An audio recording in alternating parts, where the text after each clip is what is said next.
Hello, everyone, and welcome to Live United, United Way radio show. I'm Terry Westerfield, and joining me today, I'm very excited and proud to have in a guest, Patrick Smith. Patrick is an LPC. He is the director of Project Last, and that's a grief and trauma program for Children's Bureau of New Orleans. Welcome, Patrick. Oh, thank you for having me. I'm glad when you come back because you always have so much to share, and it is a program that people may not realize just how much it is needed for the children and families of our New Orleans region. In fact, you and I were talking earlier, domestic violence and child abuse, it's really a current national conversation. And whether it's professional athletes or film and music celebrities, the neighbor down the street, or unfortunately maybe the family member who's in that next room, domestic violence is everywhere and it affects everyone. Domestic violence crosses all racial and socioeconomic lines and all too often leads to a loss of life. Now, you have to wonder, what impact does this have on children, some of our most vulnerable residents? What does effect it has on them? And then you think about the families, the friends, the classmates, and just so on and so forth. Oh, absolutely. And living in the state of Louisiana, you can see by our statistics that we lead the nation in domestic violence. And it's unfortunate when we have so many family members who are dying at the hands of a loved one. And also nationally, you can see that because of the Ray Rice situation in the NFL, it's brought to the spotlight. And it's kind of a double-edged sword. It's a positive thing because we do have it in the national spotlight, and it really is allowing people to take a look at domestic violence from a different angle.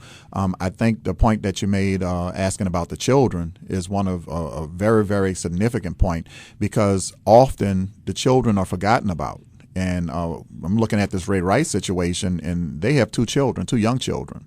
And when something like this happens within a family unit, the children have a tendency to suffer in silence, when they witness this type of violence. And the behaviors that we see from the children have a tendency to outline themselves as post-traumatic stress. If you think about the victims of war and back to the Vietnam era, I'm telling my age on that, but back to the Vietnam era, when you had so many soldiers coming home off of the front line, they had struggled with the post-traumatic stress and the flashbacks, if you will, of the war. Children experience similar type experiences when they watch family members and witness such violence within their households. Now, Patrick, I think when you've been on before, every child is different, but you've talked about, we've often seen two kind of classic scenarios. The child, in a sense, goes underground. They shut down. They're quiet. They're uncommunicative. It's hard to reach them. They're deep inside in withdrawal until it just erupts. Others do just the opposite. They are out there right away. They're perhaps what we would say misbehaving. They're acting out. They're getting into trouble. And both of these and everything in between are, again, signs of this PTSD, right? Absolutely. And those are the primary things. When we take a look at the PTSD components that are impacting the children, we look at the re-experiencing. That's a lot of the kids will get in the moment. You may see a kid that's daydreaming, not paying attention in school, which usually she may have been a really good student in class, and they just kind of have a tendency to drift off and daydream and not really focus on what's taking place in class. That's a very common reaction for kids to have dreams about the incident that they've witnessed is very, very common. They may have trouble falling asleep and remaining asleep. Those things are extremely challenging. And then you have the avoidance and the arousal components of post-traumatic stress as well, where a child may withdraw. That's that avoidance type behavior that so many children get to display once they've experienced a trauma, is that they withdraw within themselves. They don't want to interact with friends. They don't want to do some of the things that they usually enjoy doing and participate in, like extracurricular activities. Those type of things and those behaviors are very, very common for many children who experience post-traumatic stress. All right, this may not be the phrase I should be using, but in talking about the latter, the children who have withdrawn, sometimes it almost seems as they're the proverbial ticking time bomb. They're just waiting for that something, whatever it might be, that quote unquote sets them off.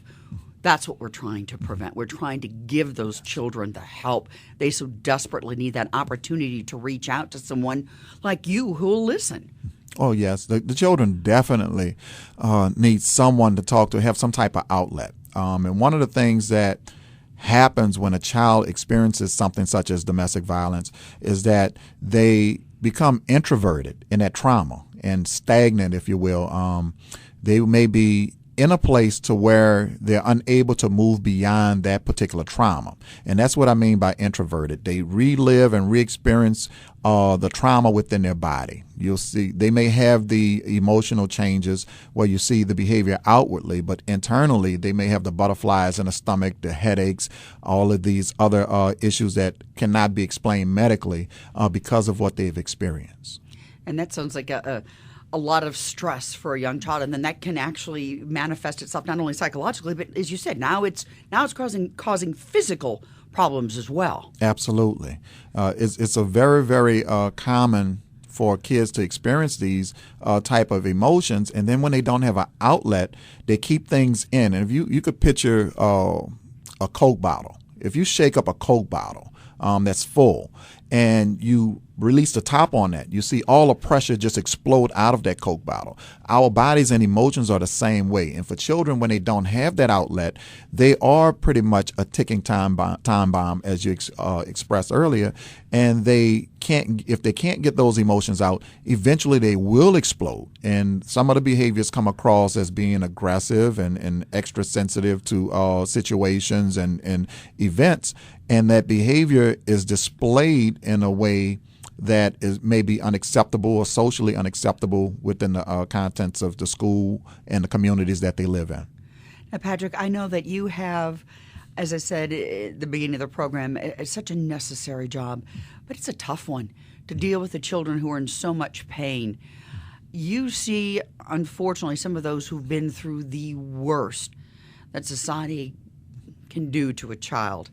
How do you deal with that day in and day out? And maybe it's a good time to kind of explain to the listeners once again how Project Last works. Okay. Well, it is very, very difficult to listen to these stories day in and day out. We work with the public school system in Orleans Parish, and we get to meet hundreds of kids every year that get to tell their story, that have been through their own unique trauma, whether it's been a homicide of a parent or a guardian, whether it's been witnessing a domestic violence situation where they may have witnessed the death of a parent. It's a lot of gruesome stories that come in there. So it's very, very tough. And as a professional, you have to work to depersonalize these situations and understand that you're in a position where you can help. If you don't focus on the work itself and focus primarily on the trauma, it will overwhelm you. And we do have a lot of people who really get burned out in this particular line of work. I'm one of the unique people in this line of work because I've been doing it over 20 years now. And for most, they're usually in and out of this line of work within the 3 to 5 years because it is a very tough line of work. Now, Project Last itself primarily focuses on grief and trauma for kids who have been through these are exposed to these very, very violent situations within the community or at home. When you look at our city and you see all the different things that are making the news, like the shooting down in the Lower Ninth Ward on Burgundy Street, where a whole family was shot up, and then you think about the kids who were out playing at that particular time, and then the members of the community who live on the block who may not have been involved in a situation, but have that exposure to what is happening in their neighborhood. Yeah, absolutely. So all of those children and families need the support and services that the Children's Bureau provides, which is a free service. And otherwise, if we didn't provide these type of services to victims of crime, then they may not receive that behavioral health services that they need. And Patrick, you said, I want to take back for just a moment because you said it to be in the business as long as you have 20 years, once again, demonstrates the need, but the great, fortitude that you have, that you can separate from what you are and be that you are this professional, but also the emotion, because it's got to be, as you said, tough to see these kids come in and wanting to help them, wanting to help their family, wanting to help, quote unquote, break that cycle. Yeah, it's very tough, and I can't say that it never gets to me, because I hear some stories and I just want to go home and hug my kids. And I hope you do. Oh, I definitely do. And then sometimes they think, well, what's wrong with Dad today? You know, he's coming home, he's giving hugs out. But these stories really do tug at your heartstrings, and it does get to you. But you, as a professional, you have to create a balance to where you balance your everyday life and the trauma work that you do. You have to do things for yourself to address your needs, to make sure that you're okay emotionally as well. Patrick, this is a question that I hope is related. In my mind, I'm thinking about other United Way community partner impact agencies. I think of our friends over at Family Service. They have a group that they're working with, NOLA Dads. Do you see that having a father figure in a family or someone like that makes it easier on children, or are they sometimes actual culprit in what's going on? Well, having a father figure in the household, or someone that you can look to and look as a mentor, definitely help. Community partnerships are extremely important, and for the kids who do not have those father figures in their lives, we try to link them to programs and within the community that can help them out, such as Son of a Saint. And Sonny Bivian is a great guy, does a wonderful job over there, and their program focuses on mentoring young children who have lost a father and doesn't have one within the household. And programs like this seem to be needed literally everywhere. Oh, absolutely. And what about the idea that here you are, you're dealing with these kids, and again, the age spectrum runs until about 17. But I wouldn't think that at 17, all of a sudden it's just, bye, you're on your own kind of thing. Is there someone else that they can go to, or do you ever keep in contact, or do your children that you've perhaps counseled ever come back to the fold and also help with others? Well, that's a wonderful thing. For those who do receive help, they find themselves coming into this particular field. And this is one of the things that I always say, that this type of work, you don't choose it. It chooses you based on your life experience and your need and to love and help other people. And many of the children that we have, unfortunately, do not receive the support services that they need, and they will suppress what they've experienced, and then it comes out in rage and violence within the community, and you can see this on a daily basis, and people wonder, well, what's wrong with these young kids that are out here committing these violent acts? It's because they've been exposed within their community to such violence and haven't received the support services that they need, to where it comes out in that type of rage. It's kind of to the analogy that we made about the Coke bottle earlier. When they don't receive those services, they explode emotionally because they don't have an outlet or the appropriate support. Now, the kids who do come through our program, who receive the counseling services that they need, we teach them to be able to withstand future crisis and trauma by getting connected with their natural supports within the community, whether it's a neighbor, whether it's a pastor, a youth minister, it's a football coach or a cheerleader coach as well. We get them connected to those entities within the community, and also teach them the coping skills that they need, so if this situation comes up again, they can deal with it in a healthier manner from a mental health aspect, as opposed to regressing and experiencing it the way they did previously. Now, Patrick, you said you work with the schools in Orleans Parish, but early in the program we talked about some kids they'll just kind of shut down. Maybe they're daydreaming, they're looking around, they're not paying attention in school because they're reliving these problems. But then I started to think about nieces and nephews, and I'm sure a lot of them start daydreaming in school too, but it's about something entirely else. How do teachers or other counselors or perhaps someone else in the neighborhood, a friend, a family member, if they don't know that this abuse that this child has been part of or witnessed, how are there signs that they can recognize other than what we've already discussed? Are there certain other things to look for that they can make sure they get into a program? like Project Last? Absolutely. When a child has been through such a trauma, and you see a break from the normal behaviors, the typical behaviors, if you will, that a child usually displays. If he's outgoing or she's outgoing and very vocal and active, and then all of a sudden becomes more reserved and quiet and standoffish, those are the things that we're looking for, to break away from the usual behaviors. And when they display certain things, such as becoming more clingy, having difficulty sleeping at night, changes of appetite, not eating well, not sleeping well, becoming more aggressive than usual. Those are the tell-all signs that, hey, you know what, something may be going on here, and we may need to get this child into some counseling support services. Well, I know that you have such a sterling record at Children's Bureau, and one of the things that you talk about is how your social workers are trained in an evidence-based 10-week grief and trauma intervention, or GTI, and that this is something that really you've taken to scale elsewhere, correct? Absolutely. We do the GTI, which is a model that was developed by the Children's Bureau and empirically studied at the Children's Bureau, and SAMHSA, which is nationally recognized, our program as one of the evidence-based practice programs that is presented within the community and nationally as well.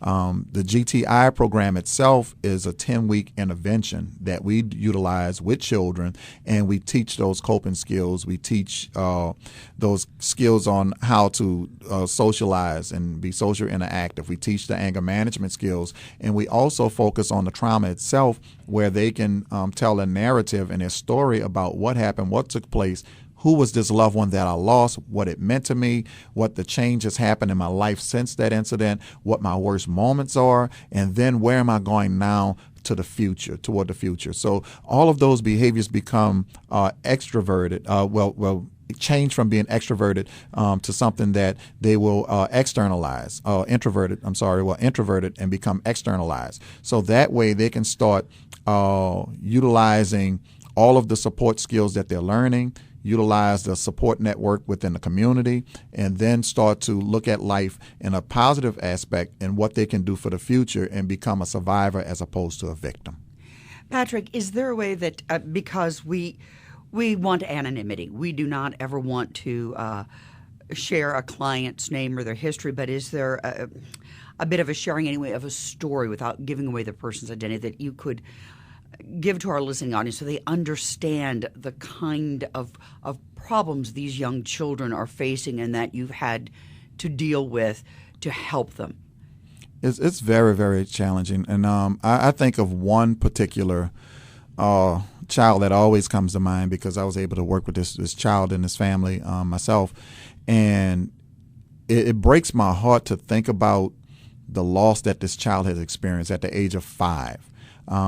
His mother was killed by his uncle, who he was very, very close with, who had always been involved in his life and played with him on a daily basis. But the uncle had a mental health illness, and he was without medication, and he had a mental break to where he became paranoid and thought that the mother was a threat to him physically. And he attacked the child. He attacked the mother in front of the child, and the child witnessed the death of his mother. So those are the type of things that come across when you see stories like this. It really, really is something that lets you know that something needs to be done, and someone has to do this type of work. So that's just one of the stories that has been really, really unique and stands out for me. I say, Patrick, you're on the front lines there, and without your services and that of Children's Bureau, I don't know how these children could grow up with quote-unquote normal lives. It takes a lot, and I would imagine not only what you and your colleagues do, but it might take continued therapy or groups or something throughout their lives. Absolutely. That's something that I recommend for everyone, not to wait till you get to rock bottom. We all live life. We all have a story. We all have our life experience that has an impact on us in our growth and development throughout life, whether it affects our lives personally, on work, at the job, or within our interpersonal relationships with our family. Everyone has something that they could possibly work on. I encourage everyone to seek support. Don't suffer in silence. There is help. If you do seek professional services and get that particular need met, it will improve your quality of life. In saying all this, please, will you give the phone number or the web address or both, or all of the above, on what parents or friends or neighbors who are listening who know of a child or children who have been witness to these horrific kinds of acts? They need help. They need someone to talk to. What should they do? Who should they call? You personally or Children's Bureau in general? I will not turn away a call, but the Children's Bureau is always open and available. You can call our office. If it's after hours, you definitely can leave a message. The number over there is 504 one second. It's 504-525-2366.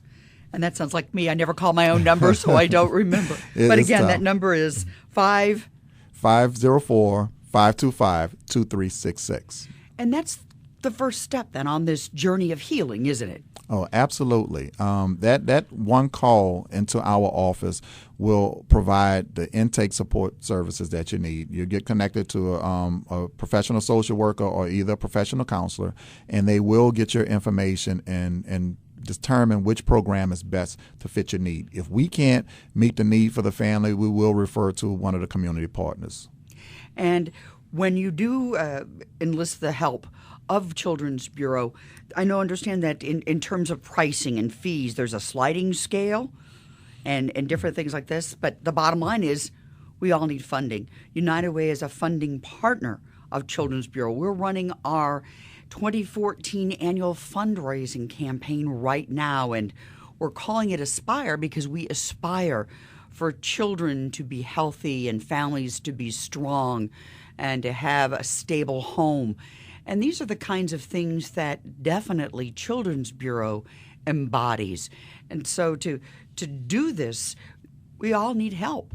And I know that you've got a big event coming up, and that this is where you recognize those who give you support in many ways. Yes, we do. And I just want to say we couldn't do the work that we did and reach the volume of children and families without the support of the United Way. This upcoming Friday of next week, October 3rd, the Children's Bureau will be having its annual Children's Hero Award. It's presented by the Liberty Bank. And it's going to be at the home this year of Lori and Jeff Young out on the Lakeshore Drive. This event is very, very special for us because it's one of the fundraisers that we have, and we do get a good bit of donations that come in from the community for this particular program, and it supports Project Last and allows us to be able to do the free services to children and family who have experienced trauma. Our honorees this year will be Kim Boyle of the Phelps Dunbar. We have Leah Chase, who's going to be also one of our heroes that we honor from Dookie Chase Restaurant. Everyone knows Leah. Everyone knows Leah. Yes, absolutely. We'll have Lloyd Dennis, the Silverback Society. We'll have Greg Fern from Louisiana Children's Medical Center, Judy Reese Morris from City of the New Orleans. We'll also honor the Renew Charter Schools, and also Miss Miriam Ortiq and the Honorable Rivas Ortiq. And also the 4Kids Foundation will also be honored. Last year, I know we honored Michael Lewis, and I got to take a picture of him with the Super Bowl ring and borrowed that from him for a little while and posted it on my Facebook page. Our forever Bud Man, isn't Absolutely. it? Beer Man. The Beer Man, absolutely. I loved his story. And also Judge Johnson, Calvin Johnson, who is the head of the mental health, the MHSD, which is the mental health entity for our district. Was honored last year as well. And everyone can get this information off of Children's Bureau NOLA.org website. And if they go there, they'll see what the donations are. I mean, you can be, I think this year they said you can be a Batman sponsor. If you have the big bucks, that's a $5,000 donation. You can be a Catwoman sponsor for $2,500. You could be a Spider-Man sponsor for $1,500. Or you can just buy your individual tickets for this event, which is $125. And also for young professionals, they have a discounted rate of $75 for this particular event. Now, I love the heroes and anti-superheroes there we have with Batman and Catwoman and others, but I think it shows with the diversity of people that are being honored. These are the folks that you work with at Project Last, because we all need to come together to get the job done for our community. And again, begins with these children, because they're our focus, they're our future. We always say that at United Way, especially our Women's Leadership Council. And we can't build for that future unless we have a strong foundation. And that's what you're trying to give back to these kids. Absolutely. And I think you hit the nail right on the head, because it does take a village to raise a child. And the children are our future. So we definitely try to do our part in making sure that the children get the support that they need, the foundation that they need, so we can have a better and brighter future for the city of New Orleans. And I know that it's. I think of you and some of the other situations that have occurred. I remember the Mother's Day shooting. I remember some of the other big things that have been out there. And again, Children's Bureau always ready to serve our children. Absolutely. That's one of the parts of our program that is overlooked at times, is that we do provide that crisis response within the community. The Louisiana Behavior and Emotional Support Team, along with Project Last, go out onto that front line and provide that support to the community anytime there's a homicide within the city. So those programs are very, very unique to our city. And they go out and they make sure that the community has the resources and the information that they need to provide to get the help that they need for their families, as well as the support for the community within the large. And I think that's important, because too often people might say, people desensitize those kids. I saw them playing right next to the news crew that was showing the body. You don't ever want it to be that it is that commonplace. And sometimes the kids are doing that. Again, it could be because they're acting out or choosing to ignore it because they can't process the pain.